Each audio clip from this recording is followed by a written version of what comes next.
Nilqakom għall-aġġornament tal-aħbarijiet tal-5:30. Skont il-kalkolu tal-Kummissjoni Ewropea fis-sentejn li ġejjin ser jiżdied kemm id-deficit kif ukoll id-dejn ta' Malta.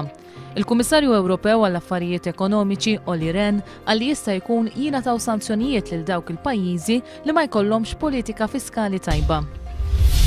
Pajjiżna qed ikun implikat fl-akkużi li qed jaffaċċja l-eks Prim Ministru Kroat Ivo Sanader dwar ġbir illegali ta' fondi għal partit politiku tiegħu. Fil-qorti Kroata Sanader qed ikun akkużat li biex jiġbor flus għal kampanja politika tiegħu uża b'mod illegali kumpanija u kont bankarju f'Malta u f'numru ta' pajjiżi oħra. Fil-waqt li bosta familji u negozji qed jaffaċċjaw l-afsa tal-kontijiet tad-dawl u l-ilma imposti mill-Gvern ta' Lorenz Gonzi, il-Prim Ministru issa qed jiftaħar li kieku m'għalewx il-kontijiet, in-nies ma kinux jixtru il-pannelli. Il-Partit Laburista għalli wara ta' żmien iwaħħal fil-prezz internazzjonali taż-żejt, issa l-Prim Ministru abbanduna dan l-argument u saħansitra qed isostni li l-kontijiet għolja huma inċentivi.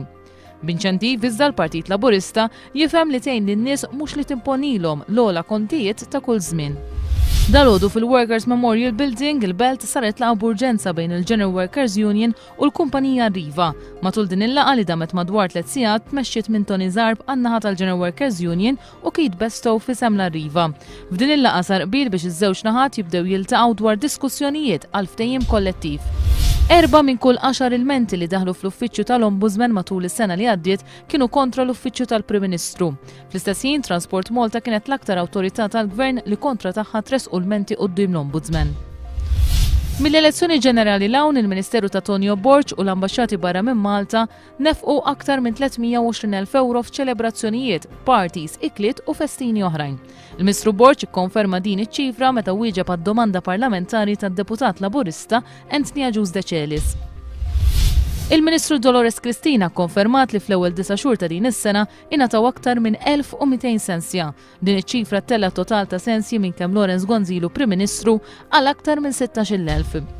Fl-aħħar il-Greċja qablet dwar Prim Ministru interim li ser ikun l-eks Viċi President tal-Bank Ċentrali Lukas Papademos. Il-Greċja qed tispera li din l-aħbar iġġib ċertu stabilità fis-swieq finanzjarji.